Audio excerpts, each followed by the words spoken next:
Hello, my most esteemed project managers. Wherever you might be in the world, it's a pleasure to be speaking to you, and sincere apologies for the late start.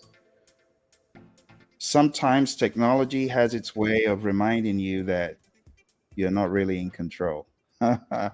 Today was one of those days. Well, it's a pleasure to be speaking to you today because I know a lot of you have been working tirelessly on your PMP and you're now certified. And I'd like to say congratulations to those of you who are now PMPs. The main goal of today is to give you some guidelines, some specifics about what you can do now that you are a PMP. How to kill the game, how to crush the game, how to get to that next level. Lots of you, so many of you, and I want to thank you for those of you who have written in, those of you who have sent messages on YouTube, those of you who have told me you're now a PMP. Bravo. Bravo. It's the beginning. It's the beginning. I remember when I got certified back in 2005. I remember it like yesterday. In fact, I just celebrated my 19th PMP anniversary. So today, I want to share with you, those of you who might have lost hope, like, what is this thing? Why did I do this? Is there any hope for me? What is the future going to be? I can barely even find a job. Some of you are disillusioned, but I'm going to share with you today 21 steps that I have found invaluable in helping me kill the PMP game. Whether working for companies, Fortune 500s, whether in aerospace, in engineering, in healthcare, I'm going to share with you. But I want you to take note of the 21 things I'm going to show you. All right. I first of all want to apologize for not being more in touch. Okay. I should be more in touch. I should have more of these. I'm not making excuses. I'm just going to say I will do better. I will do better to check up on you and to ensure you are properly engaged, because I don't take it for granted that you are following me on social media. You don't have to, right? You could be elsewhere.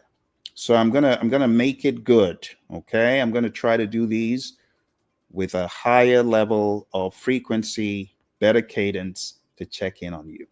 So let me give you, if there's one tip I want you to take away from what I have to say today, it is be courageous. You got to have courage. You cannot afford to waffle. You cannot afford to say, why did I take this exam? Why did I take the steps I took? No, don't do that. The PMP exam is what you make of it. Okay? It's what you make of it. When you get certified, the PMI owes you nothing else.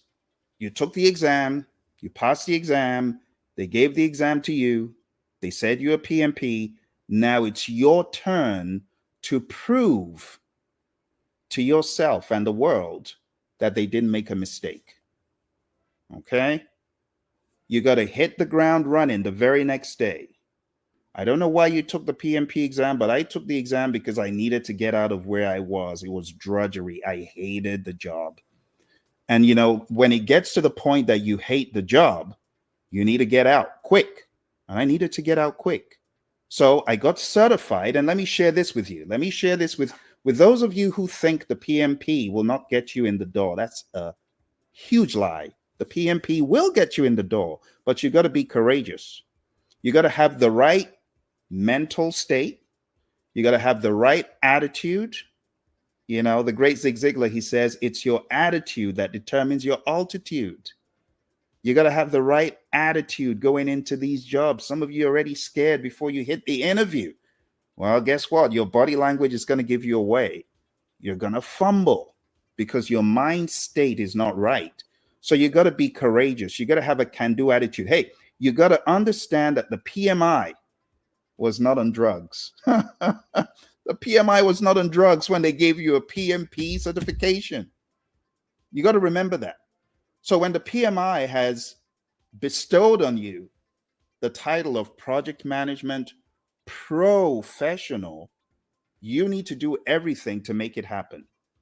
You need to do everything to prove that indeed the PMI was not diluted when they said, yeah, you're the GOAT. You're the guy, you're the girl. We're going to give it to you. You are now certified. You are able to take on any project. You know what I hear some PMPs telling me? Well, I guess I can't take on technology projects. I'm like, what's the matter with you? There are people leading entire states and countries. They ain't been for training like you have on projects. All we're asking you to do is figure out a technical project. And you're scared of that? No, you need to do better. You need to understand that the PMP is you getting in the door, then prove that you have what it takes. All right, let's get rolling with it. I've got for you today 21 steps from my life, from my experience that I want to share with you to help elevate your game, to help get you to that next state. I don't want you to give up. I don't want you to quit. So let's talk about section 1, deepening knowledge and skills. Okay. The moment you get out of PMP, don't be like those jokers who say, well, thank goodness I'm a PMP now. I don't need to do nothing except look for a job. No.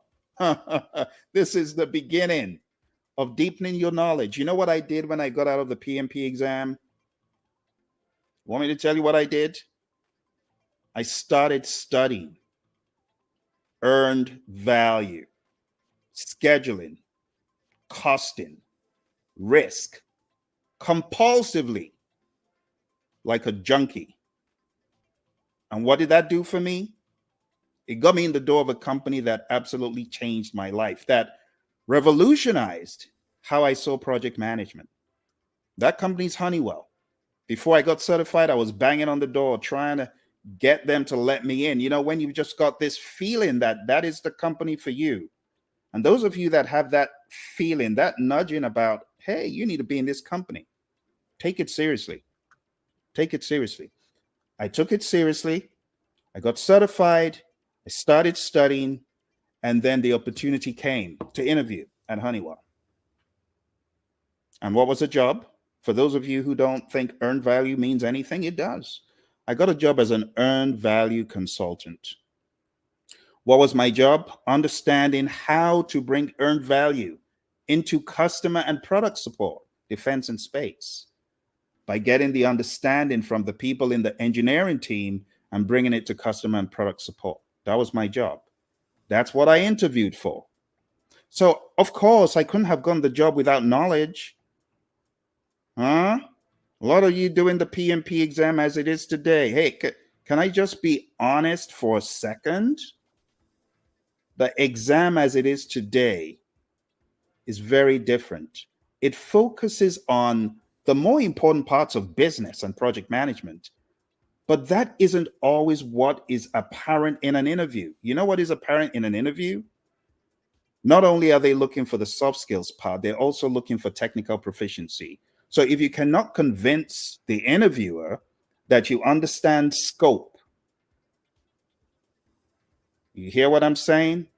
Can you scope out a project robustly? Can you work with a team in not even working on a WBS, but that's a good thing to do. But how confident do you feel going into a project and effectively scoping it out? And I'm talking about 10 billion or 10 million. Let me not scare you. $10 million project.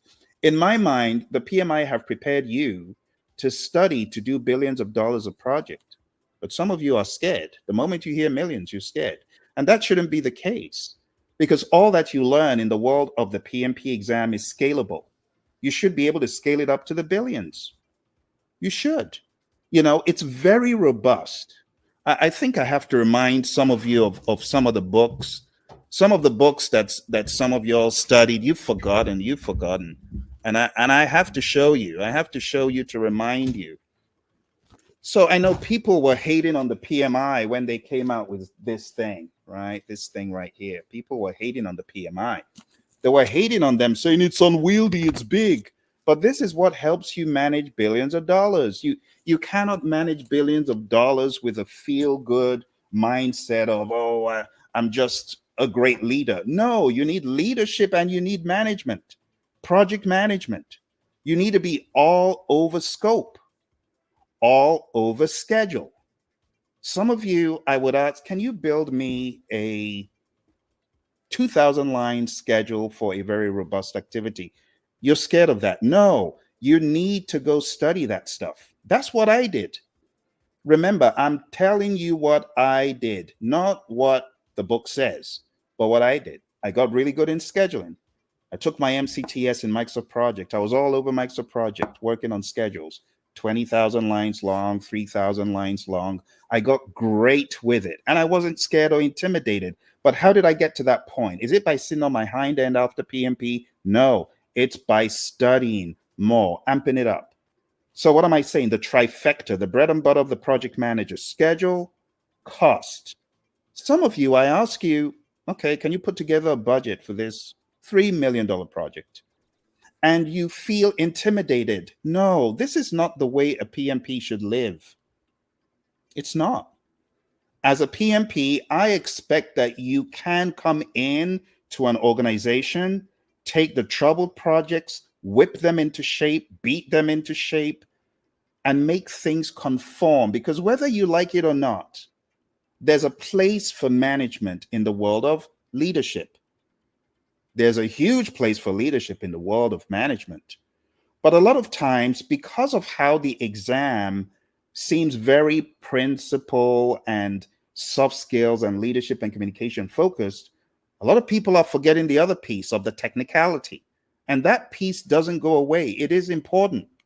And you know, the big dogs that have the jobs in a lot of these firms, I'm not saying all of them because some of them are just flying by the seat of their pants, but those who are really in it because they prove themselves, they can do all this stuff. Scheduling is not a big deal. Costing is not a big deal. Scoping out a project is not a big deal. A WBS, bring it on. Bring on any of the troubled projects. We'll help whip them into shape. There's been a silence about these things very recently, and I want to elevate your understanding that while you might be a great communicator, you're good with people, but when it comes to the technical piece, you can't even save yourself. Don't be that way. Don't be that way. All right, enough said. Let's jump into it. I think you understand the thesis of my talk today. So, the very first thing is deepen your knowledge and skills. You got to focus on key knowledge areas. When I say key knowledge areas, they're the ones I just spoke about, beyond the stakeholder and the communications, which are absolutely important. You got to understand the trifecta of schedule, of cost, and scope. Let's make this a little bit bigger so that you can see everything I'm talking about. So the trifecta of schedule, cost, and scope. I need you, my dear PMPs. I need you to ace this in life, not on the exam alone, but in life. I need you to beef up your understanding. Go back and read the PMI guides. The PMI has a guide for scheduling. The PMI has a guide for scope. Did you know that? The PMI has a guide that can help you with earned value. Read those things. Those jobs are there for a reason. They're jobs in government that need earned value, that need schedule, that need scope. And you know what I need you to do? I need you to go to the next level. I saw a chat from our friend Janae. Janae, thank you for your chat. Janae said, "Hi Phil, what did you use to study earned value apart from PMBOK?" Yes. So I was fortunate to run into the Defense Acquisition University online back in '05. And I just ate everything I found on DAU. I ate it up for lunch. I ate up every iota of the formulas. I understood how to put an earned value management system together. I was actually tested on that during my interview at Honeywell, and I brought it home because I'd done the homework on DAU. So Defense Acquisition University is definitely a good one to begin looking at. If you haven't looked at DAU, I want to encourage you to do that. Great repository. Back in the day, it was free. Thank you, Janae. Great question. All right. So schedule, cost, scope, really hone in on those. Okay. That will help you in any interview. And trust me, I've been for interviews where they ask very specific questions, almost PMI ish, because the people at the helm are either PMPs or PGMPs. You'll get a lot of jobs where they ask you about the technicality. You got to ensure proficiency in these critical areas. You got to get good and confident. Number two, continuous learning. The PMI say, we want you to get 60 PDUs. And you know what some of my friends do? They groan or they look for the easiest way out. And actually, PMI is just going above and beyond. They're trying to help you. You know, my buddy Lee Lambert, he said when he put this together, it was really to help PMP sustain the momentum. That was the whole idea. All right. So continuous learning is critical as a PMP. You want to dedicate months to further study even after the exam. You got to focus on your areas of weakness. You got to focus on emerging trends in project management. You know what I'm talking about. You know, one of the emerging trends in project management right now. You know, one of the emerging trends in project management is this thing we call AI. It's important. You know, AI is so important that I actually wrote this book. This book for project managers, I call it Artificial Intelligence for Project Managers. Why did I write this book? I wrote the book because I understood that if project managers could harness the power of AI, they would greatly exceed their wildest dreams. They would greatly propel themselves into the future of efficiency and effectiveness. Because when you think about AI, what can it do for the non-project managers? Just think. What can AI do for a doctor? What can AI do for an engineer? A lot of things. It can help them build stuff. It can help them analyze data. It can do the same for project managers. You can analyze your data with AI. But what does the project manager spend 70 to 90% of the time doing? It's not a trick question. It's communication. So when you think of the fact that you can communicate more effectively with AI, let your imagination run wild. Just think about all the things you could do with communicating with AI. AI can help you check for biases in your email, in your communication before you send a message out. It can help you make it more empathetic. It can fact check you. So there are many things that are emerging trends in project management, and I encourage project managers to know more about that. You're most welcome, Janae. Thank you very much for the question. For those of you who have questions, just keep sending the questions in, and as soon as I'm able, I will take your question. So continuous learning in AI, I want to encourage that. I know that the PMI has some courses, they're free for those of you who are members, and I want to encourage you to look into AI, get good with AI. I also have a course on AI on Udemy. Check out my course on Udemy. I go into about 10 to 11 hours of artificial intelligence. I show you how to prompt engineer, you know, and these days, prompt engineering, for those of you who didn't get the memo, prompt engineering has changed. Did you know that? So I wrote a book called The RGB Prompt Engineering Model. And now, on top of that, I also want to encourage you to learn how to prompt engineer by your speech. How do you do that? Well, I'm going to show you that right now because I want you to get into it as soon as possible. I'm going to show you my way of prompt engineering. So, Bert, why don't you come on and let's speak to the good people? Want to say hello? Hi, Bert. It's great to have you join us. Let's dive right into this. What aspect of prompting are you interested in discussing today? Yeah, Bert, I want you to demonstrate to my listeners how you help me. Sure thing.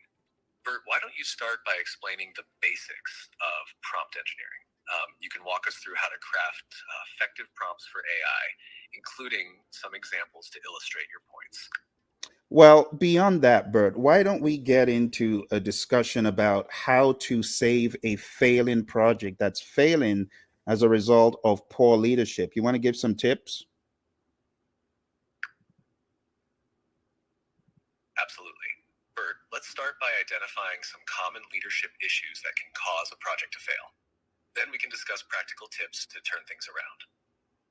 What do you think is the first step in addressing poor leadership in a failing project? All right. Well, why don't you begin? Why don't you list out the top 5 reasons for failure in leadership on a project?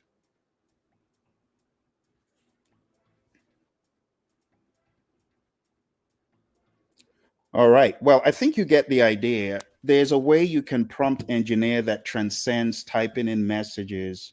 You can actually communicate freely, real time with AI. So when I ask you to go to the next level and continuously learn, I'm talking about things like that. I'm also talking about things like specializing in risk management. So, in the world of risk management, not only do you have the planning aspects, you have the analysis aspect, qualitative, quantitative, and things like that. I want to challenge you to, if you have enough experience, why don't you go get an RMP? I think it would help a lot of you to hone in on risk management in a more professional way, especially if you have the experience. What about earning additional certifications? As I mentioned, the RMP and the SP. Perhaps this is something you can add to your certifications to enhance your credibility and skills. I got RMP and SP certified in 2010. It was a great addition to the list of certifications I have. What about Agile? Maybe you should consider going for the ACP exam. The ACP exam, it will greatly help you not only show proficiency, but truly firm up your agile understanding, right? Especially if you go for training through a tested and tried solution, such as the one we provide. We'll probably have ACP training coming up soon. Just had our most recent 3 ACP people get certified. So a huge shout out to Esther and April and Delita who recently got certified. But if you want to join the ranks of ACP and come through our training, just be in touch. You can send an email to info@praizion.com. And when we have that available, we will definitely let you know. But the thing about Agile is it is now mainstream. So it is not a choice anymore.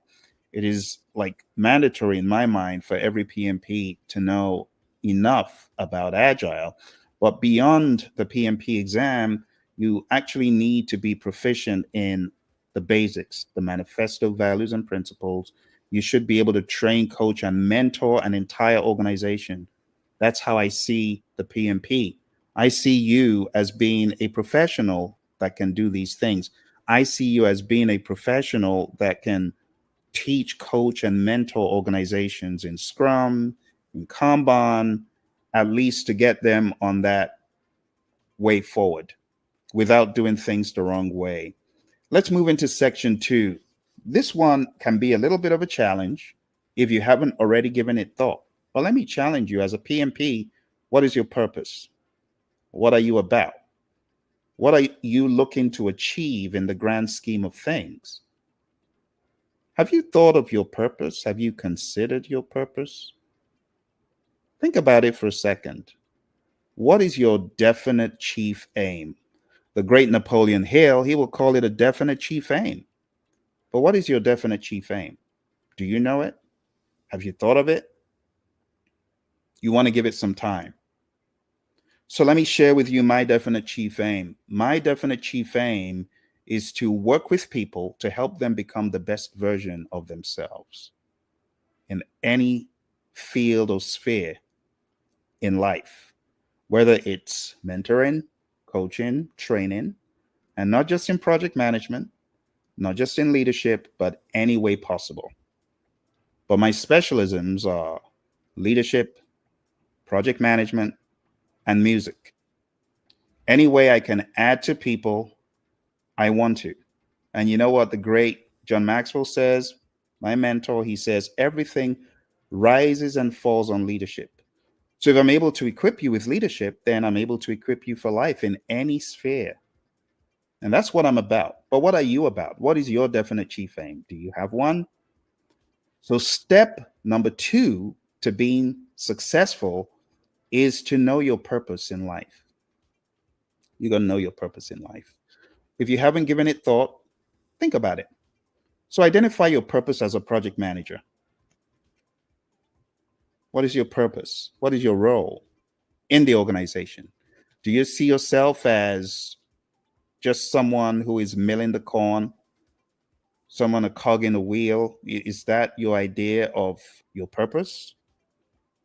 Or do you have a higher level understanding of your purpose in the firm?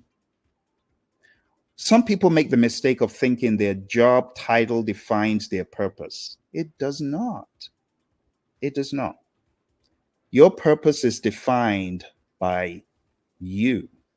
What is your burning passion? What is your burning desire? As you're sitting there in the firm, in that seat of responsibility, what's your goal? What's your definite chief aim? What do you want to be remembered by in that firm? What are you about? What do you want to achieve?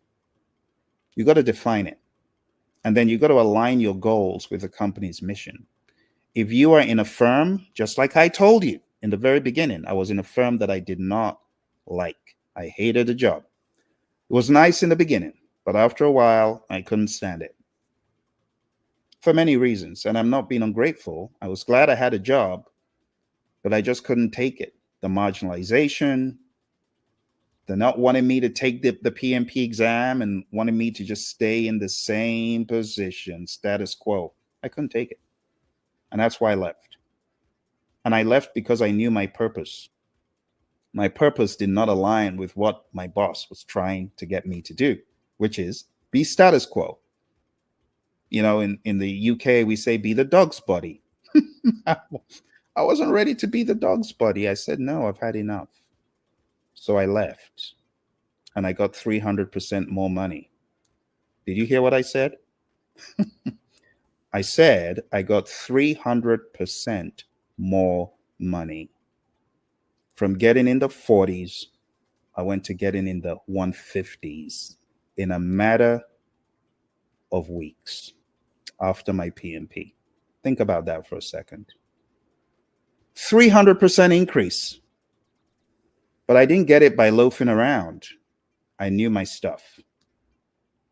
I knew my stuff. Not only did I study for the PMP, as Janae was asking, I studied a lot more, a whole lot more. And I want to challenge you. If you are a PMP and you feel the game is not working for you, I want you to become a beast. I want you to beast up, and I want you to get insanely great in project management. Not just on the PMP exam. You know, a lot of people say, well, I got AT. Well, I don't mean jack. In the real world, no one cares about AT. You know what people care about? What can you do for me? What can you do for the organization? Can you make this project happen? And then I have on the opposite side, the people in lament. I got BT, Phil. I know I passed. I got target below target. Oh, be quiet. Are you a PMP? What are you crying about? Because you got below target? That's not what counts. It's what you do in the real world after PMP. But you got to beast up. You know what? A lot of these jokes who, you know, a lot of them, they don't value PMP as much, but they're certified. You know, some of them raving and ranting how quick it took them to get certified. You know, the first thing they do? Garbage can. This goes in the garbage. The moment they get certified, they're like, I'm done. Praises. And it's just the bad attitude, because it should really be the beginning. It's the beginning. You shouldn't throw away your PMBOK guides. You know, when I look in my library up here, I have PMBOK guides. Let me show you the PMBOK guide I studied. It's here. This is the PMBOK guide I studied. This is a second edition. I still have my second edition, right? I still have my PMBOK fourth edition. It's here. I have my fourth edition. Look at that. I have my fourth edition. It looks even newer than my sixth edition. I have my fifth edition. This is my fifth edition right here. I still have it, you know? So I don't take these things lightly. You know, when you get certified, for the jokers who are like, oh, just throw it away, throw throw it in the garbage can. Don't do that. Don't do that. You should keep studying. You could keep studying. All right. Janae says, wow, Phil, I was wondering if project managers will still be required. Oh, absolutely. It's not going away. You see, it's like, I want you to go read up the story of Theodore Judah, who was a type of project manager. In my mind, I consider him a project manager. But he was a project manager of the Continental Railroad project, the railroad that was built early day America's. Theodore Judah. It was impeccable project management that helped him pull it off. When you look at his early day plans, you see plans for resources, plans for schedule, plans for costing. That was a project manager. Talk about way back. So project managers, they'll never go away. They'll never go away. They've always been around, maybe defined as something else. They'll continue to be there. Janae says, music, what instruments do I play? I play a number of instruments. I'm actually a music producer. If you look hard enough for my work online, you see my work on Spotify. I have 4 albums, about 20 singles. So how did I learn great project management? I actually started off as a producer in the music studio, because I would take my artists to the studio and have everything arranged and all the paperwork. And I didn't even know what I was doing. I didn't know that was project management. But I eventually realized that it was project management. Yes. So if you look for my music online on Spotify under Phil C, you will find my music online. Music is like the lifeblood of what I do. It's the therapy that keeps me going. All right, let's go to number 7. Grow to your maximum potential. Never stop learning and growing. You got to embrace a mindset of continuous improvement. You got to continually improve. You got to continually grow. Okay. But it needs to be a mindset.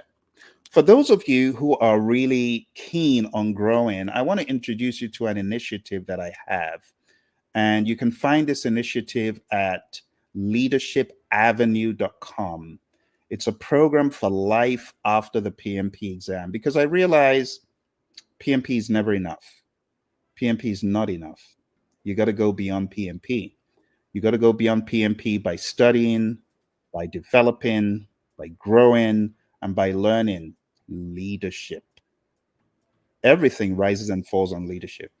Have you guys ever watched The Founder, that movie about the McDonald's brothers? You remember Ray Kroc and the story about Ray Kroc? What can you say about Ray Kroc? He was actually a leader who knew what to do.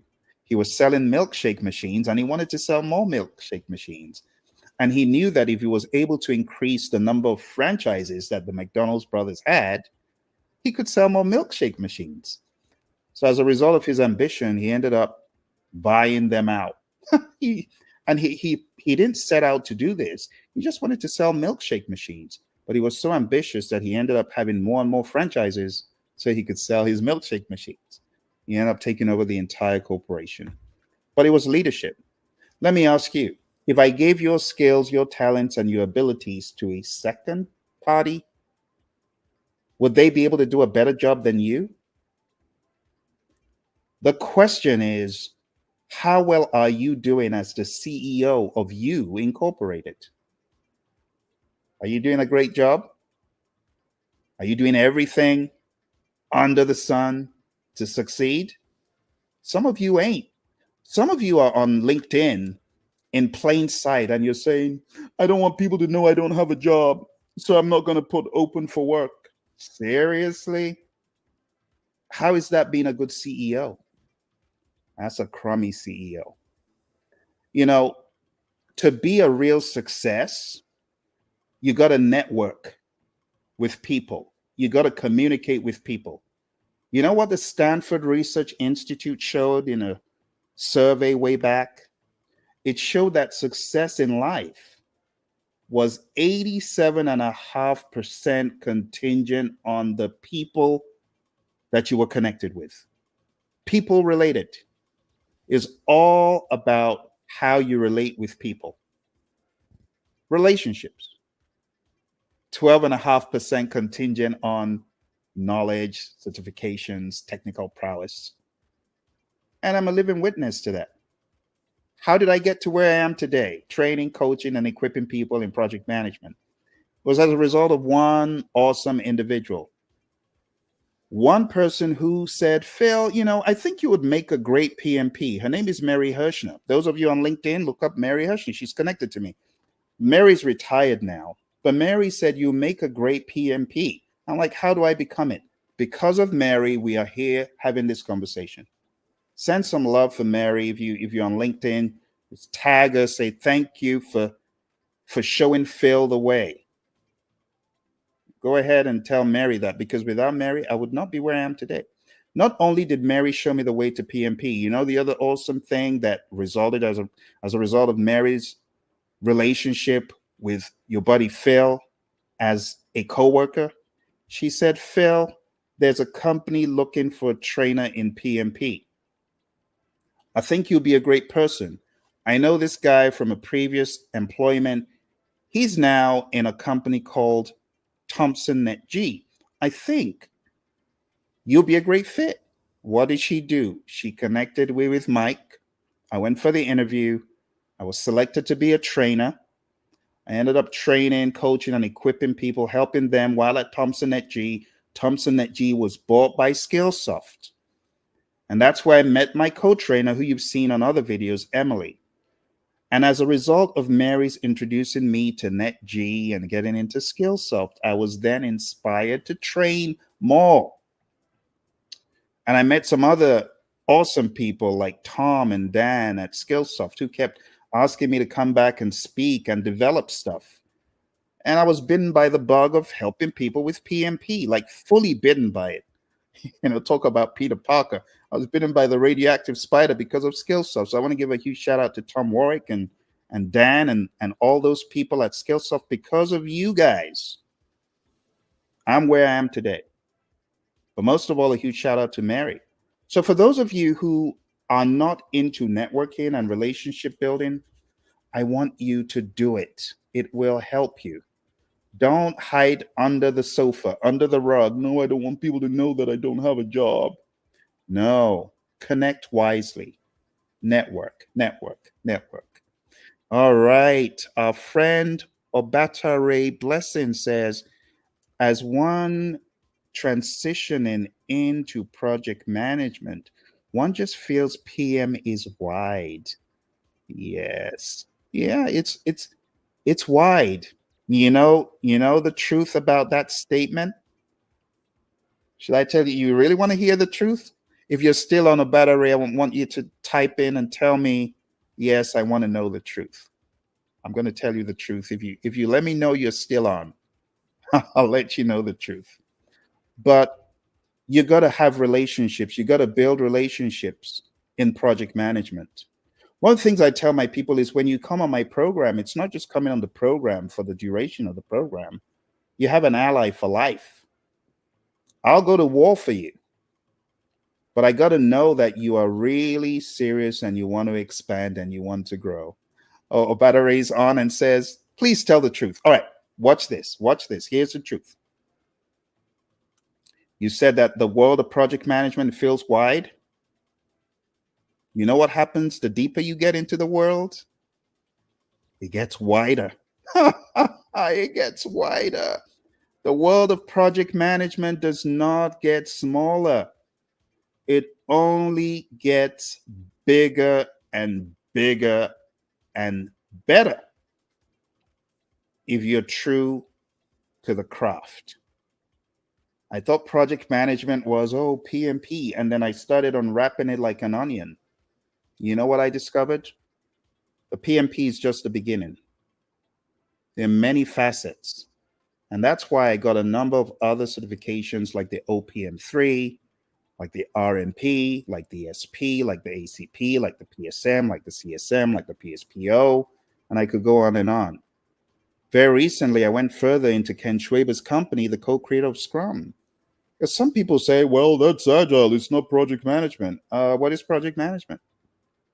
Project management is the application of knowledge. You need Scrum knowledge. You need agile awareness. You need to understand the values and the principles. So I studied more with Ken Schwaber's company by taking a lot of his certifications. It's for a reason. I had to grow. The other options in scaling agile were very poor. And I wanted to know from the GOAT, what does he think? And that's why I went ahead and I took the SPS certification. I studied for many months. But what I'm trying to tell you is that the more you get into project management, the more you have to grow, because project management is not stagnant. It is emergent. It is always changing. I just shared with you my book on artificial intelligence. There's a reason I wrote the book, because I understood that things were changing.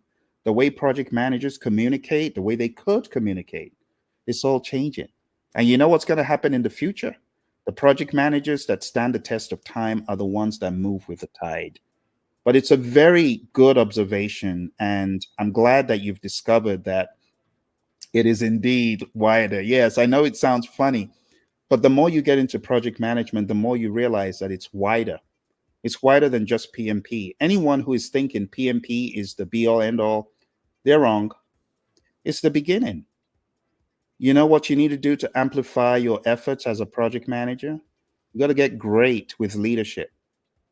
Everything rises and falls on leadership. Study leadership, become a student of it.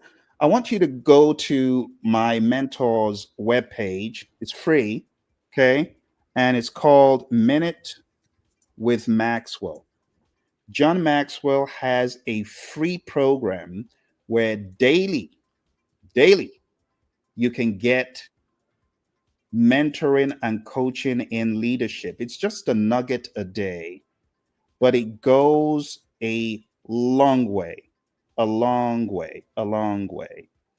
Thank you to my friends on Instagram. I see you. I see you. My friend Semacha says, I want to be your agent in Saudi Arabia in my institute. Well, thank you. I appreciate the love. My friends on LinkedIn who are watching, I appreciate you as well. Let me go ahead and send you this link. Hopefully, this link will go to many of you. It's Minute with Maxwell, because I believe that if you can study leadership, the game will change. The more leadership you study, the better off you're going to be. But you got to be on it on a daily basis, studying leadership, reading leadership, applying leadership, mentoring others in the leadership that you've learned. One of the books that I immediately recommend to you, and I'll give you a few books because I know some of you are really looking to grow to the next level. I want to recommend that you pick up the 360-degree leader. There's a book and there's a workbook. This is the workbook. We're still in the process of going through this in my Leadership Institute. For those of you who don't know, I have a Leadership Institute with a bunch of awesome PMPs. It's called Project Leadership Institute. And we meet on Thursdays in one of the groups. We meet on Saturdays in another. We've been studying this for the past 6 months. All right. Also, another book I want to recommend to you, those of you who I may not have interacted with you in a while. If you're in a leadership role, I want you to get this book by my mentor, John Maxwell. It's called The 5 Levels of Leadership. And I know some of you already know this because I wrote about this in my immersion book, right? So John's 5 levels of leadership, so profound, so good. If you are in middle leadership, if you're in top leadership, wherever you are, CIO, CEO, CTO, whatever, whichever of the C's, or VP, director, you need it. If you're in the middle, you need it. If you're at the bottom of the organization, you need it. You need it. You need the 5 levels of leadership. Really great book. It will show you how to climb the ladder of leadership. Talks about position and then goes into permission and goes into production. And great book. You definitely want to know that, how to navigate the leadership ladder, because you do know that leadership is all about influence. The true measure of leadership is influence, nothing more, nothing less. And John says, he who thinks he leads but has no one following him is only taking a walk. Now, some of you that might be in the middle or at the bottom, theoretically, you may not understand, but leadership is about influence. And you can influence, you can learn how to influence. So these 2 books, first of all, this one, I would recommend reading this first. And then The 5 Levels of Leadership. This is another great book that I would recommend to you to read. Okay. So when I talk about development, as our friend rightfully said, oh, you're most welcome. It's a pleasure. Anyone else who's got questions, just keep the questions coming and I will answer the questions as expediently as I can. But one of the things I really would love to see from you, my friends who are watching, I want you to grow to your maximum potential. All right. And it's just take no prisoners. Since I started this journey, I've been very fortunate to learn from some awesome individuals. I recently put together a seminar with Roy Schilling. Roy Schilling is actually my coach in Agile. And together we wrote the book that you see over here, this book called PMP Exam Immersion. We also wrote this book together, which is called Agile Principle Run and Cut. And we have a lot of these seminars together. Roy was also one of my trainers on this seminar that we had for change management leadership. And he was also my guest speaker on this seminar, right? Dixiv, which is about problem solving. And he was also on this seminar, incidentally, Scrum Mastery.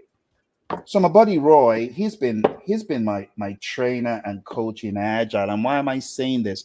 Because a lot of folks think that they can learn without being like an apprentice. You got to put yourself in the position of an apprentice and learn. And that's what I did with Roy. That's what I've done with John. John has been my leadership guest speaker on the Project Leadership Institute. He was our keynote speaker when we opened, but I've been religiously following the work of John. I've been religiously following the words of my buddy Roy, and we've written books together. I've been also religiously following the work of Rick Brinkman. He wrote the book, Dealing with People You Can't Stand. Great book. For those of you who may have hang-ups on people who are difficult, you go look for Rick's book on dealing with people you can't stand. And Dr. Rick has been back on a couple of occasions to teach us dealing with meetings you can't stand and dealing with people you can't stand. And you can find those lectures on leadershipstreet.com. Believe we have one or both of them of Dr. Rick's talk to us. So the sky is the limit for growth, my friends. You got to keep growing.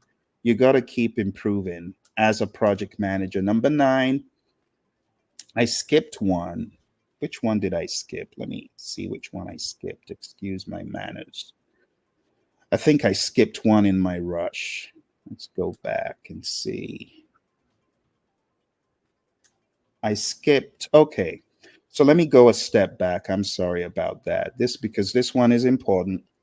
Number 8, study and apply Agile principles. So incorporate Agile methods into your projects, train, coach, and mentor others in Agile, and you're going to learn a ton. From coaching, you are going to learn, you're going to find your gaps. Like I had a ton of gaps. And mind you, I was already certified as a CSM, but I learned that there was a lot that I had gotten wrong. Misconceptions in Agile, misconceptions in Scrum, misconceptions in Kanban. But these came to light when I started being a good student. I often joke, I've been in the school of Roy, my buddy. I've been studying with him since 2014, but I only became a serious student about 5 years ago. You ever been a bad student who's not really listening? Or you have the bad students who are they're supposedly listening, but they're not practicing. And I was one of those. I was just not a good student. But I became more serious. And I'm talking about, hey, I was CSM certified, I was ACP, but I became hungry. You know, the great Les Brown, he says, you got to be hungry. If you're not hungry, you ain't making no difference. I had to be hungry. And I got really hungry for Agile. I got hungry to know more. And my growth, Roy will attest to it. It was astronomical because all I did was eat, drink, breathe, Agile, the values, the principles, the values, the principles, the values, the principles, the principles, the values, until I became so obsessed they had stuck that I didn't even need to open a book to tell you what the values were. I didn't. So I want you to take Agile very seriously because it's now mainstream. It is not enough for you to say, I'm a PMP.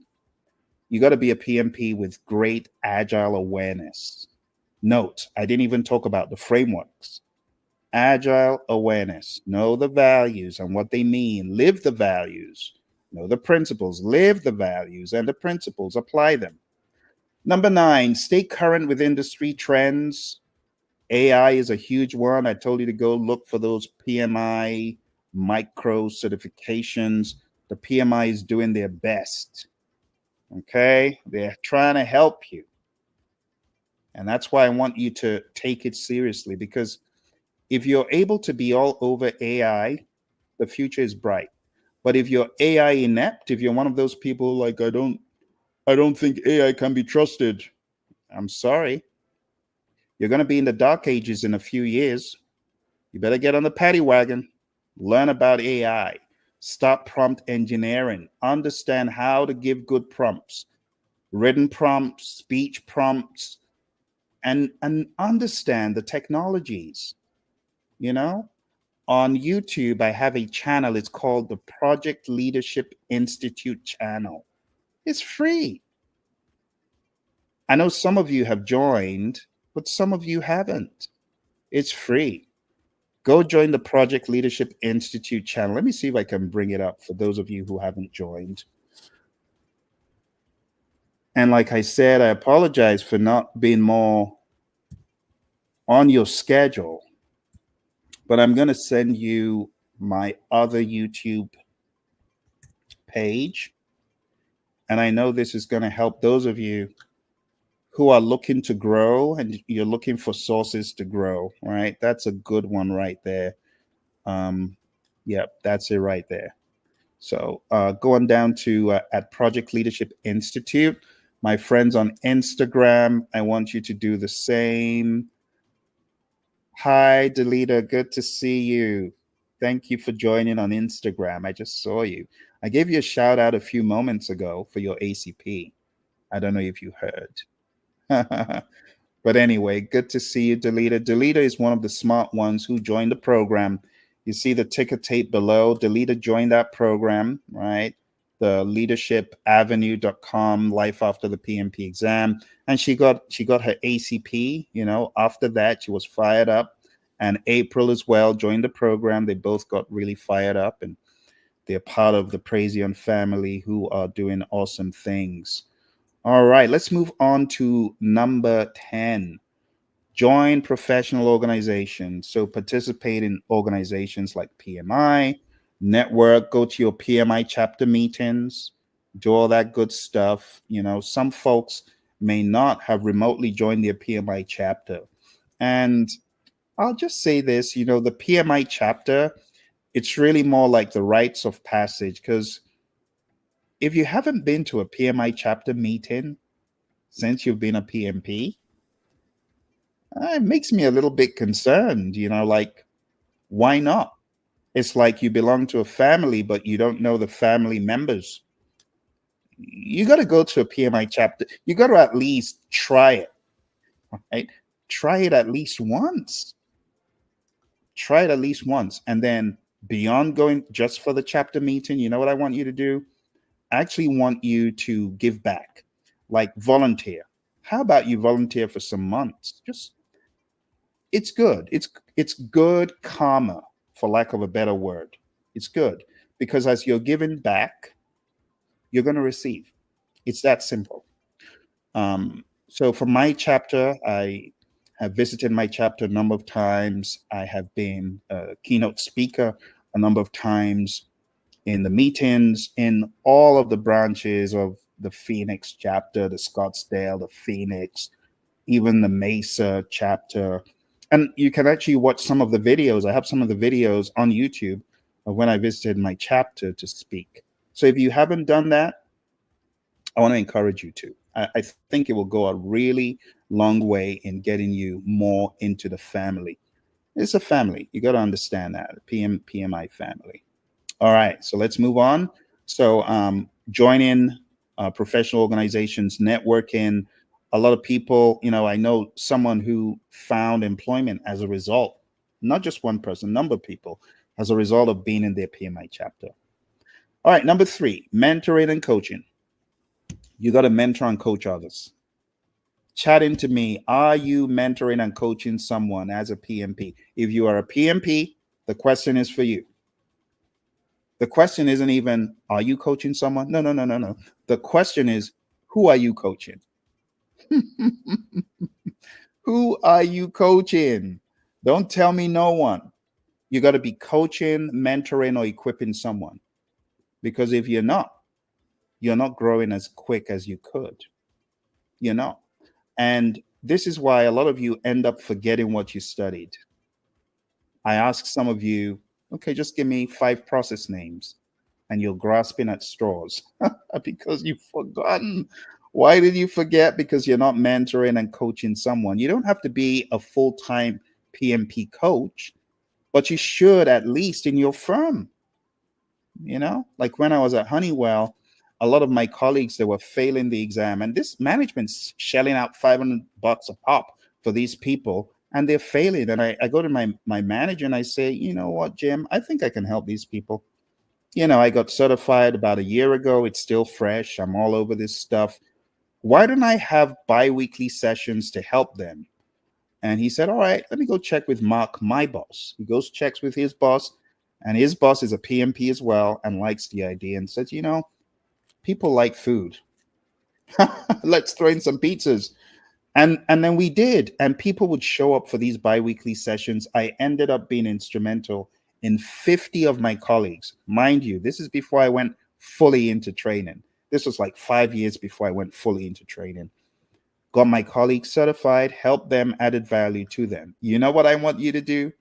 The same. I challenge you. If you're not a scaredy cat, how about asking your boss, can I have a lunch and learn to equip people in project management? I'm not even saying train PMP exam, but just share what you know. Or don't you know anything? Yeah, you know a lot. You know a lot. Why are you sitting on what you know? Why are you being selfish with what you know? The funny thing, some people are like, I don't want people to know how I did it because then they'll be at my level. Seriously, come on now. That's not you. That's not anyone listening to me right now. It's the other people, right? It's not you. But I know some people are like that. I know some people are like that. Oh, my friend Simba, thank you very much. I appreciate you as well. Thank you. Thank you. Yeah, because I know you folks have a lot to share, and you should. Because if you don't share, you know what you're being? You're being a reservoir. You got to be a river. What does a river do? A river allows the current to flow through it. You got to be a river. That's a huge way you can grow. Do you know all the growth that happened to me as a result of the bi-weekly sessions I did at Honeywell? It gave me confidence to move into the higher levels that I just talked about. I talked about Skillsoft, NetG, and then Skillsoft. So Thompson NetG, little did I know that the good work I was doing at Honeywell was going to be a precursor to getting into NetG and being able to speak and train confidently. How do you think confidence is built? It's by doing. How do you think I got good at training PMP? By hiding under the bushel? No, it's by speaking on a regular basis about what I know. It's about giving. The quickest way to get good with speaking? Forget about you. It ain't about you. It's about the people that are hungrily waiting. I think a lot of you underestimate your PMP. That's also a problem. You're underestimating the PMP. Or it's nothing. Oh my goodness. Really? You fail to realize how insanely awesome you are by staying in that, in some cases, dim lit, dingy, musty room for almost 4 hours. Some of you been in that crazy room for 12 hours. You took the ridiculous thing 3 times. You took the PMP exam 4 times. Some of you, I know someone who took that ridiculous test, and I'm not bashing the PMP. I'm just saying it annoys me when I hear about poor victims. I call them victims. They were in that jail cell 8 times. This is not myth. This is someone I know on the 8th try. Think about that. That's 32 hours in that crazy room. And this is even before you could take it at home. So, maximum respect to anyone that's a PMP. I think you're underestimating yourself. I think that's part of the problem. I think you've forgotten the blood, sweat, and tears. I think you have. Because if you hadn't, you'd know that you're a beast. You're a force of nature. It's up to you to realize it. You could stay little old me. What do I know? You know, the reason why you feel little old me is you're not really realizing, you've not done your retrospective. So I was one of the smart ones who did the retrospective in the exam hall. In the exam hall. I did my retrospective in the exam because I'd spent 1 hour and I'd only done 20 questions. And I said, Phil, you're gonna fail. You're gonna flunk this exam. And then all of a sudden, I heard a gremlin on my shoulder saying, the PMI is just giving you harder questions because they know you failed that one. They're giving you another. Now, that was a conspiracy theorist gremlin, but it did help me. Even though it's all fake, that's not how the exam is, because I later became a registered education provider, and I realized, no, that's not how PMI administers the exam. The exam isn't as intelligent as you think on the front end. Now, the data analytics is extremely intelligent because that's how they're able to find out people who've been naughty. I'm not saying it's always accurate, but I'm just saying this was way back. But when I had that thought, I started thinking, having flashbacks. Have you ever had flashbacks of your PMP prep time? Like, talk about a jail cell. I will go to my library every Saturday for like 5 to 8 hours, and I just locked up. Talk about being in a fort somewhere. And I would study. I showed you the book that I studied, and I would study and study and study my brains out. And I think some of you forgotten the work you put in, because if you didn't forget, you would look at yourself and say, yeah, I've got something to give the world. I want to challenge those of you who are listening to me right now. I want you to go start a social media account on Instagram, on YouTube, on Facebook. You know what I want you to do? I want you to share your PMP exam journey. One video. Can I depend on you to do that? Can I? I know I can. Do you know what it's going to do for you? It's going to take you back down memory lane for you to realize all the work that you did towards this certification.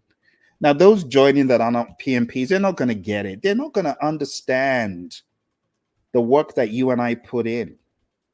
But the work that you and I put in should not go to naught. You should resurrect that work and teach, coach, mentor, help others. And then you're going to grow as well. You're going to become a river. Okay? So I really want you to coach, mentor, train, help others. Okay? Don't stay comfortable. Oh, I'm a PMP. Thank goodness I got to dry land. I'm one of the crabs out of the barrel. I'll leave the others to their fate. No. Don't do that. Don't do that. All right. Number 12. Sow seeds of knowledge. Invest time in developing others. Share best practices and lessons learned. It goes back to mentoring and coaching. You find a new junior project manager, help them, lift them up, show them what you know. Show them what you know. Number 13, I've already talked about your network, right? Show me your network. Probably have an idea about your net worth. So build relationships with other PMs, exchange knowledge and opportunities, and just remember what I told you about the Stanford Research Institute. Their work is very clear. If you want to fly higher, get connected. Want to fly higher, know more people. Give value to people. It's very interesting how life sometimes reveals the dynamic of relationships in a more profound way than ever before. Like my mentor, who got me certified by giving me all her books, all her materials and stuff, which I passed on to other family members, by the way. You know, I eventually did return them when we all got certified. But I realized that When you give, you get back. So my mentor just very recently retired. She was in a job for 15 years. 15 years. Great job, great bonuses. How did she get the job? You may ask. She got the job as a result of someone's passing the job on to her. Who was that person? It was me. I said, "Hey, I think this would be a good one for you." Sure enough, it was. She was in the job for 15 years. As she gave to me, she benefited when I was in a position to get jobs like that. Just 2 years before that, no one would have ever given me the time of day. You ain't a PMP. I'm going to send you this job. But they sent me the job because I was a PMP and a master scheduler, just like her. And it so happened I couldn't take the job. She could. I passed it on, and she was in that job, killing the game, adding value to that firm, affiliated with Boeing. Great job, great bonuses, 15 years. All because she sowed a nugget in my life to get certified. You just never know who you might be mentoring. You might be mentoring and coaching the person who is going to help you get to the next level. Think about it. When you sit on your knowledge and your prowess and you don't share it, you could be doing yourself in. That's all I'm going to say. That's all I'm going to say. I could give you example after example. I've shown you a few of the books, right, that I have here. This is one of the books. It's called Artificial Intelligence for Project Managers. Do you know what galvanized me writing this book? It was someone I mentored and coached. Let's take a look at another book.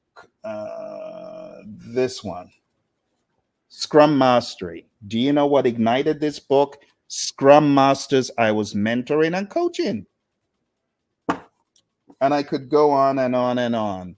But what galvanized a lot of my success was people I coached. They gave back to me. Sometimes unknowingly, they would just say things and like, "Oh my goodness, what a great idea." And I would seize it. And it would be value to me, all because I've been mentored and coaching them. You hear me talk about my buddy Daryl, and you see him on the channel. And if not for Daryl, I would not be in the world of AI. I talk about my buddy Ed.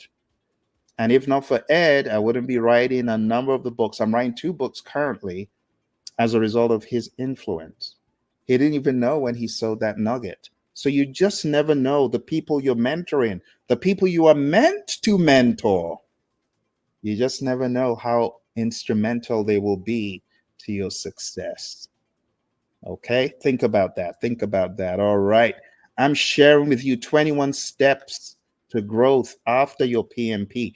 Number 14, I've already talked about this. Volunteer with PMI, engage in volunteer activities, give back to the community, right? Leverage volunteer opportunities to expand your network. Number 15, foster a culture of learning. Encourage continuous learning within your team. Promote a growth mindset and ongoing development. For those of you who have not been to projectmanagement.com, I need you to go there. I want you to go look at all the webinars. PMI, they do their best. Now, I know a lot of people say PMI is all about the money. Well, PMI is trying their best to offer some more value. I'm looking forward to them doing more, but right now they're already doing a great job with the webinars, and you can listen to people in your domain, whether in healthcare, you're in engineering, pharmaceutical, whatever you're in, there are webinars in the repository at projectmanagement.com. And you know what happens when you watch those? You get PDUs for free. If you're a member of the PMI, these are often claimed for you, and you don't need to do anything other than just attend. So I want to encourage you to foster a culture of learning. Projectmanagement.com is a great one. Leadershipstreet.com is also a great one. Make sure you attend the seminars of Rick Brinkman, the PM 360 that we also have up there, and there are many more. Number 4, section 4, practical steps for growth. You got to start where you are. So I've already given you a minute with Maxwell. I've given you John Maxwell's 360-degree leader, John Maxwell's 5 levels of leadership. I've told you to go look at those. I've also told you about Rick Brinkman, and I've told you about leadershipstreet.com. And right here, as we're talking, the ticker tape below, right there, life after the PMP exam. If you are serious about self-development, you want to grow your mindset to the next level, you want to learn leadership, you want to be proficient, profound in your leadership, come on the program. Let's work together. Come and learn how to be a real success. Relationships, equipping others, having a positive mental attitude, and leadership. That's what makes you be a real success. It's a play on words, REAL, relationships, equipping, attitude, and leadership. And that's what we learn in addition to life after the PMP exam. And we learn that right there at leadershipavenue.com. Leadershipstreet.com is pre-records, things from other seminars in the past. Leadershipavenue.com is for what is coming down the pike in August and September and beyond. Okay, so check that out. All right, so start where you are. Maybe you just got certified. No, just start where you are. Go to Minute with Maxwell, start learning. Endeavor to be in my next leadership program, Leadership Avenue, right? Go there, sign up. Find productive activities that advance your career.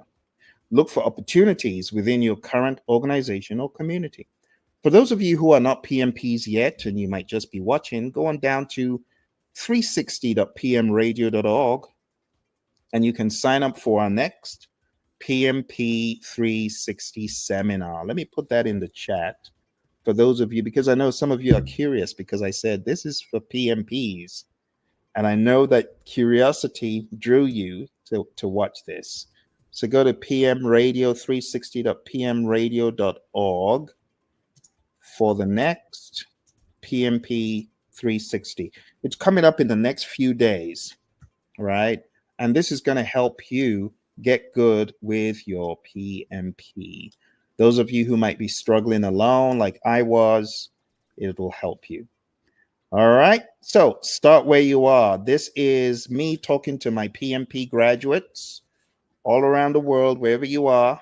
Leverage nonprofit opportunities. Oh my goodness, my dear friends who have found it difficult. Trust me, I am right with you. If you're looking for a job right now, you've been unable to find employment.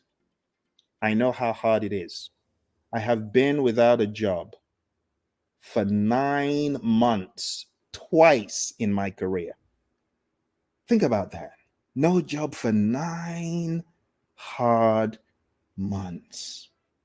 There was a time I was so depressed, I was thinking, I'm out of my mind at this point. I feel like I'm caged in a jail cell, mental jail. And this was before I got certified for the first 9-month stint without a job.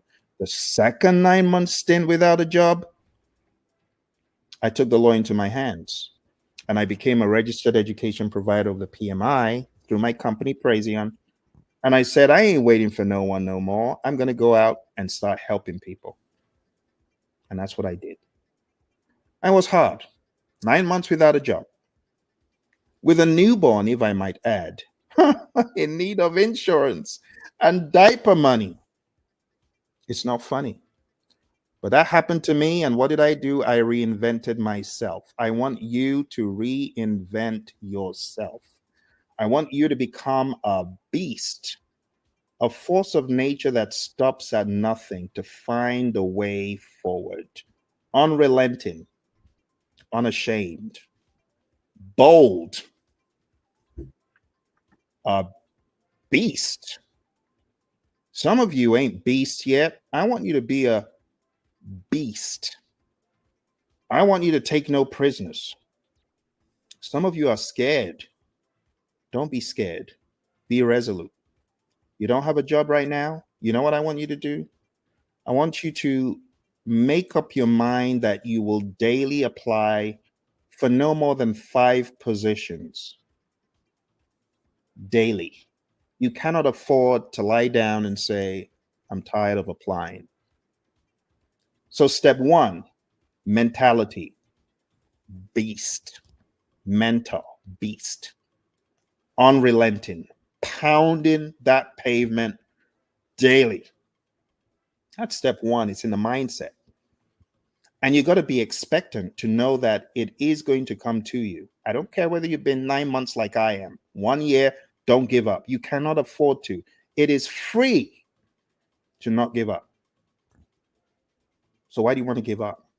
You got to be a beast. Unrelenting beast. So what you're going to do is daily apply for 5 positions. It is going to build your confidence. And when you get the opportunity to interview, as I did a number of times, you're going to go for the interview and you're going to say, thank you for the interview because it tests my prowess and it helps me. So you got to get in the right mental state. When you're in that right mental state of, I'm grateful for any interview I get because it's going to test me and help me. You're not even at that point looking to get every single one, but you're looking for the exercise. The next thing I want you to do, join PMI, your local chapter. Be useful. It is going to help you. PMI, they've really thought this stuff through. The fact that we have chapters is just awesome. It excites me that you're not alone. You go to your local chapter. Those of you looking for work, have you been to your local chapter? Some of you ain't been to your local chapter. You ain't told to anyone in the local chapter. That's not how to do it. It's the PMI family. So you got to be more aggressive. Okay? You got to be beastly in your mindset. You got to be aggressive. And when I say be a beast, unrelenting and maximum conviction of who you are. You're special, except you feel like your PMP was given to you out of pity. Or did you work for it? If you worked for it, I want you to beast up. Then, as you do this on the regular, I want you, watch this, this is important. I need you to have the intellect, the knowledge, the skills, the tools in your gig bag. So when you get that job, you're going to bring it home. You're not going to be like, oh, I don't know if I can do this job. No, you're going to feel confident because you have the skills. Remember what I told you in the beginning? Scope, schedule, cost, risk. Stakeholder and communications is a given. You know, the problem is some people, when they get into the interview, they either talk too much or talk too little. You know why that happens? Because they are not observing non-verbal cues of the interviewer. Through body language, you should be able to interpret, should I shut up? Should I speak more? The body language, the facial expressions, they'll tell you. Under most circumstances, body language trumps everything else. Trumps the words, trumps the tone of voice. Oh, I'm really excited that you're here. You're not excited. Your body language is saying something else. Or, yeah, I'm really excited to be here. Well, your words say something, but your body language says something else. But if you're in an interview and you're very observant, you will know when to keep going and when to shut up. Some people bomb the interview because they're not confident. Their body language shows they're not sure. It shows that they're hiding something. And even on camera, you got to come correct. You got to practice these things. I have videos on the Praision channel where I talk about interviews. So if you're gone for a job without any traction for a while, you're searching, don't give up. Use this as prep time. Because when uptime comes, it's going to be too late to prepare. So now's the time to prepare. 5 jobs a day. Do you know the portals that I want you to hit? I want you to hit monster.com. And hey, I don't want you to tell me, Phil, I can't do this kind of job. Let them figure that out. Let them figure that out for themselves. Don't come crying to me, oh, I can't do an engineering job. I can't do an IT job. A lot of you complain a lot about IT. Well, that's what's available. Go for it. What could happen? What is the worst thing that could happen? You know, the worst thing that could happen? The worst thing that could happen is you get the job. Because some of you don't think you can do it. What if you get the job? You go study. That's what you do. I know a lot of you might think this Phil is a mean person. He's telling me to go do a job that I ain't done before. Well, I'm telling you to do what I did. I remember when I got into one job interview and I had it. I'd gone for 9 months without a job. I finally get into the interview. I am on steroids as far as can do.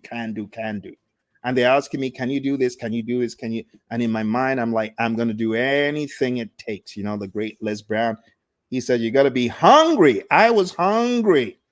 And when they asked me the question, can you do this? Can you do that? Yes, I will do it. I can do it. I can do it. I can study it. I will do it. I was hungry. And I got the job. And that was how I ended up meeting my mentor, Mary. I'm so glad I had a can-do attitude.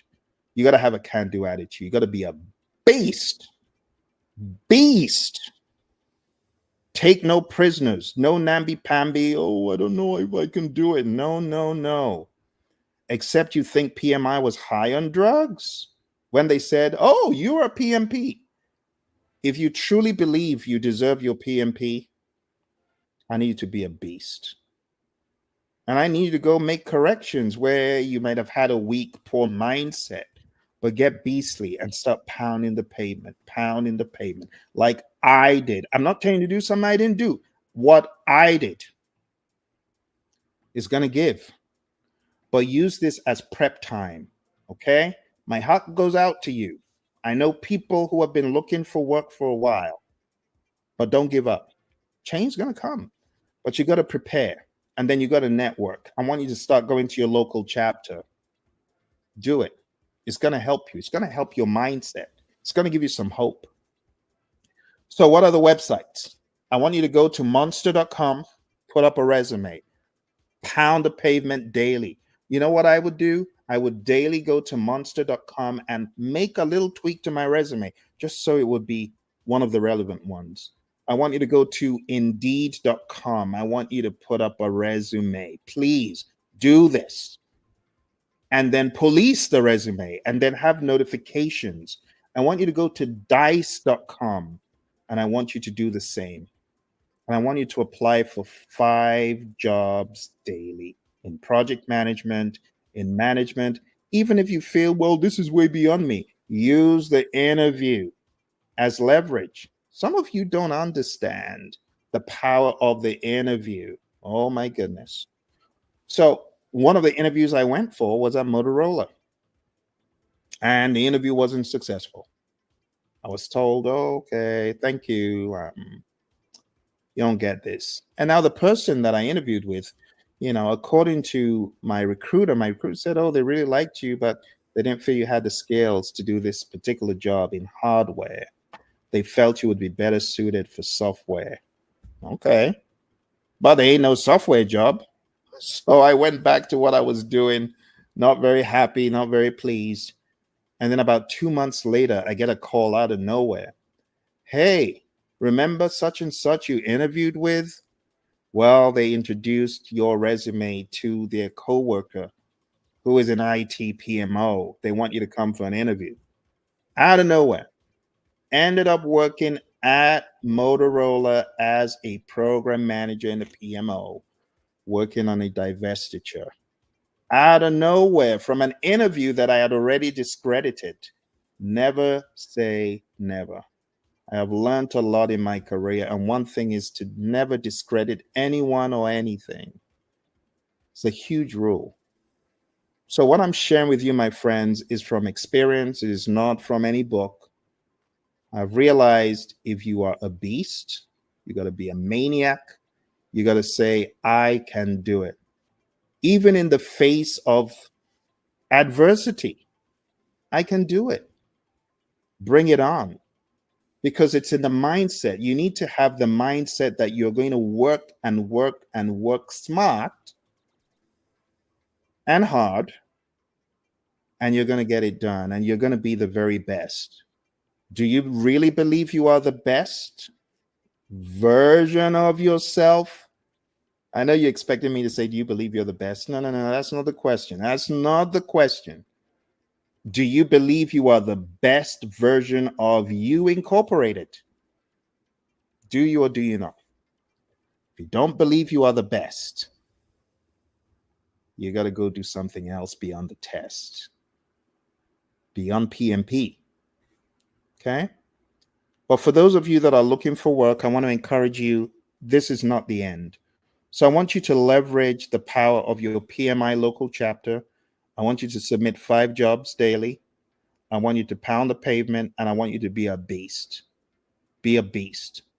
And I want you to use your volunteer work to develop new skills and connections. Number 18, network effectively. I've talked about networking quite a lot. You got to attend networking events and conferences, just like the one at the ticker tape below. This is to help you. It will take you levels above. You'll meet people and you'll get great.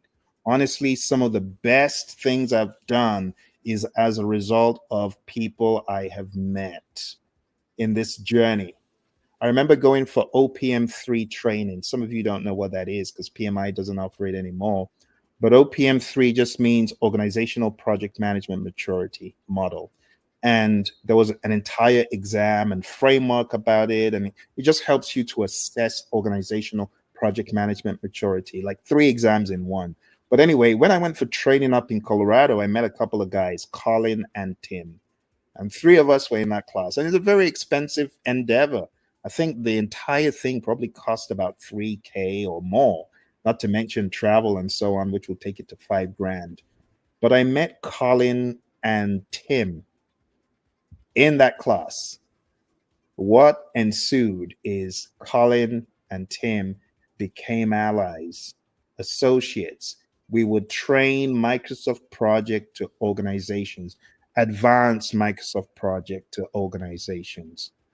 And it was as a result of networking through all of this. So I want you to understand that networking determines a lot in this career. I've also told you about my buddy Roy and Rick Brinkman and John Maxwell. And honestly, that is how you network. You got to network with intentionality. You got to build meaningful relationships with peers in the industry. Number 19, trade knowledge and opportunities. Collaborate with mentors and peers to share jobs and resources. You got to be actively doing this.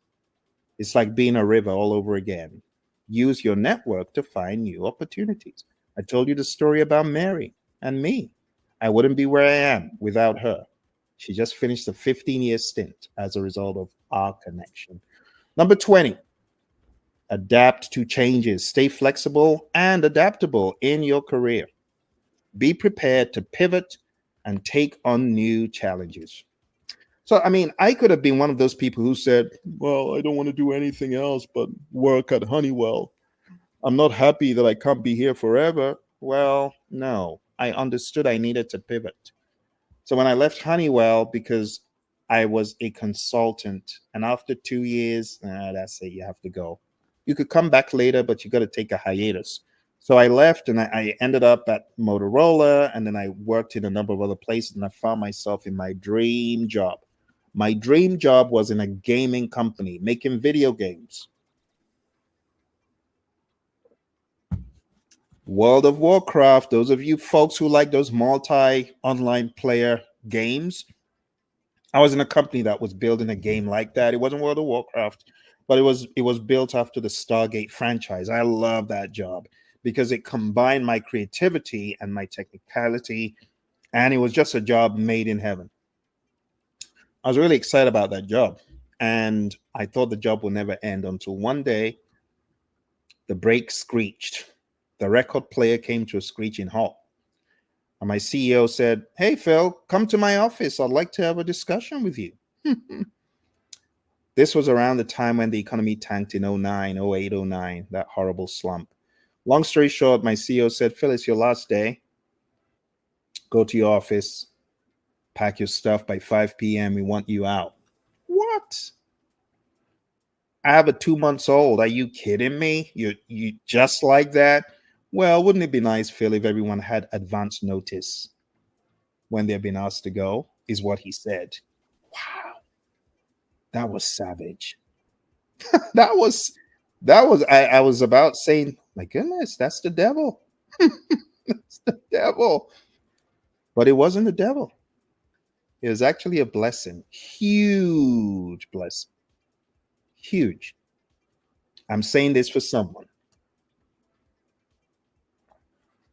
Someone needs to know that you losing the job is actually a blessing because you're going to get a better one. You're going to find yourself in a place that you deserve to be because you're worth more. You have more to offer the world. So when I was kicked out of that job, I thought, woe is me. And that was another 9 month stint without work. But you know what good came out of it? I started looking introspectively and I said, what am I going to do? One of my mentors, Paul Martinelli, back in the John Maxwell team, back in the day, he would say, jump out of the window, off the ledge, and grow your wings on the way down. And that's what I did. Became an REP of the PMI, started training and coaching as much as I could, but I didn't get a gig for almost 9 months. I got my first gig in New Jersey. Very excited. Shout out to Fiserv, my first client of life training. I train them in risk management. A shout out to Info Global Solutions, one of my early day clients. And that was it. The rest, it became, so they say a rolling stone gathers no moss, but talk about a stone that gathered moss. That was me, thrown out of the building. But I gathered moss and became a huge, huge pile of hay in a matter of months. So I went 9 months without a job, but I got my first client, Fiserv. And after that, it was SSAI, Info Global Solutions, and one after the other, SHIP, Society of Hispanic Professional Engineers, lots of other great companies, some affiliated with Chevron. The FBI ended up being a client, the US Air Force, the US Army Corps of Engineers. I spent a whole week with the US Air Force out in Mildenhall in the United Kingdom, training them on what? Can you guess? PMP. PMP. Spent a whole week, Fort Lee, training my men and women in uniform friends out there. What did I train them on? PMP. PMP. NASA and the FBI. What did I train them on? PMP. Jim Beam. Whiskey people. What did I train them on? Project management. Lush Cosmetics. What did I train them on? Project management. And the list goes on and on. Right? The Department of Commerce, right there in DC. What did I train them on? Project management, leadership. So I want to encourage you, my friends. The way I was kicked out of the building and I reinvented myself and became so instrumental to many of these firms. It wouldn't have happened if I wasn't kicked out of the building. Sometimes you got to be kicked out of the building. You grow your wings on the way down. You reinvent yourself. You become more valuable. So for those of you that have lost hope, I'm hoping that this broadcast has given you some hope. I am hoping that you take things to the next level. But you got to adapt to change. You got to stay flexible, and you got to be prepared to pivot. Some of you don't want to pivot. Oh, but I want to stay in healthcare. I've always been in healthcare. I don't want to go to IT. You don't want to go to IT. What if IT is the next big thing for you? Like me, I don't want to be kicked out of the building. I want to keep building this video game. I like it. There's bigger fish to fry. You just need to meet the fish. You just need to meet the fish. You better learn how to swim, though. You better learn how to swim. Oh, my goodness. All right, my friends, we're almost rounding up for today. Number 21, apply the KGS formula. What is the KGS formula? The KGS formula, I coined this. John Maxwell wrote the book, How to Be a Real Success, and he talks about 3 things. But being a project manager, trust the project manager to have to put a PM spin on it. There are 3 things. Number 1, you got to K Number 2, you got a G. And lastly, you got an S. What does that mean? You got to know your purpose in life. Please know your purpose in life. Please have a goal. Please have a long range vision. Please have a definite chief aim. Some of you are not aware of why you're here. You're like, well, I guess I'm just living life day by day for the paycheck. No, I beg to differ. Know your purpose in life. Someone said, Phil, I've been trying to work on that for the past 30 years. Start somewhere. Start somewhere. One of the most comedic things that you can do, ask GPT. Get your resume, give it to GPT and say, GPT, what is my purpose in life? And I'm not joking. You just have to have a target. Please have a target. Because if you don't have a target, you're just going through life, and you got no clue why you're here, and you're just living for the day. And that is the most miserable life to live. Just having no purpose, no direction. Come on now. When I was 10, I had direction. I said I wanted to be a musician. Well, seems like it worked out. I became a musician. I've got 4 albums, 20 singles, still working in the studio. But beyond that, I want to help people, which is why I'm here, yelling like a crazy person, because I want you to achieve greatness. And greatness is different for a lot of people. You don't have to be a world name, but you have to be the best version of yourself. And to be the best version of yourself, you got to be ready for sacrifices.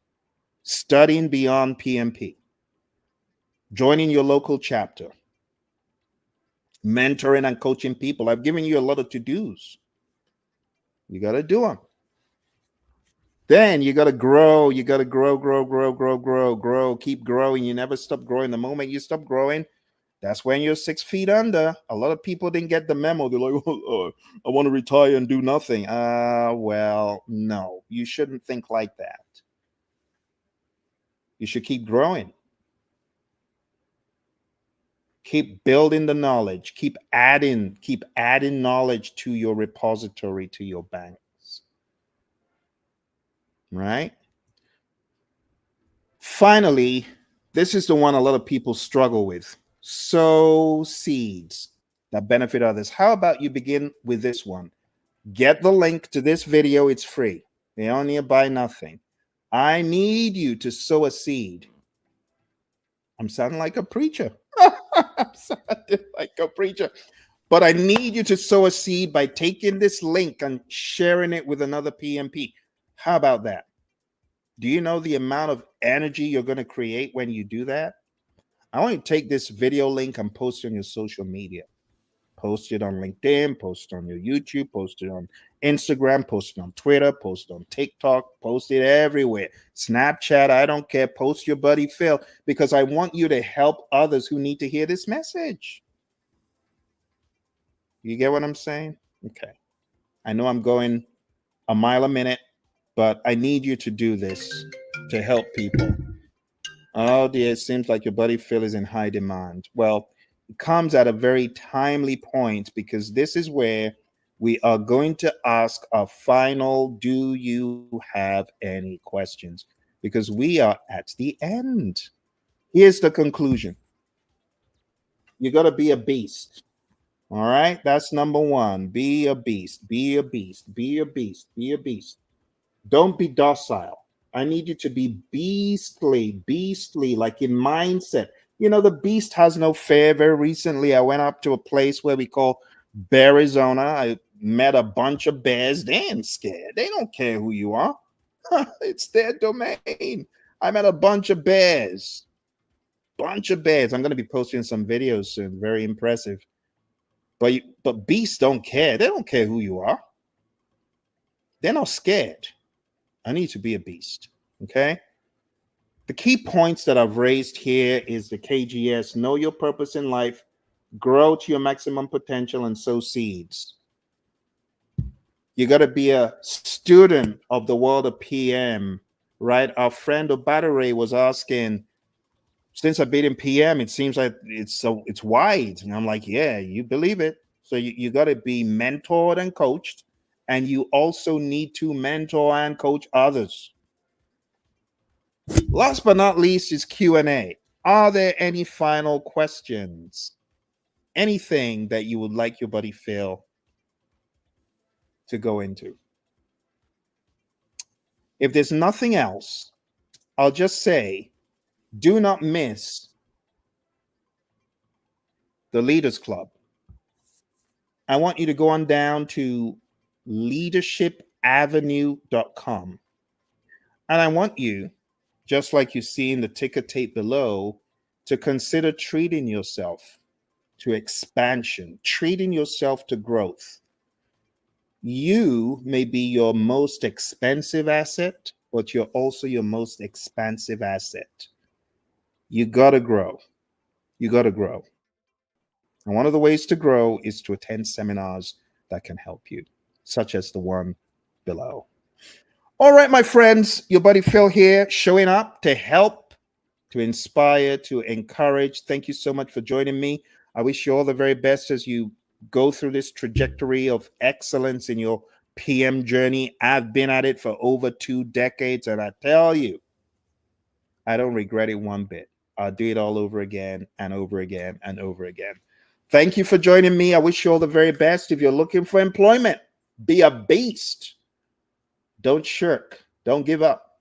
If you are a business owner in disguise and you're sitting down there saying, well, I guess I'll get into business tomorrow. Hey, go to pmanonymous.com. PM Anonymous. I think you need some training and coaching from your buddy Phil, because you need to be starting your own business. And what are you doing sitting down there when your business should have started like eons ago? All right, my friends, it's been a pleasure. Thank you all very much. I appreciate you. I look forward to seeing you again. Like I said, I am going to endeavor to do these a lot more, and hopefully I'll see you again very soon. Don't forget to do what I asked. I want you to share this link with as many PMPs as possible so that they get some hope. It's only fair, right? So that they get some hope and so that they can expand. Thank you. I'll see you again, hopefully very soon.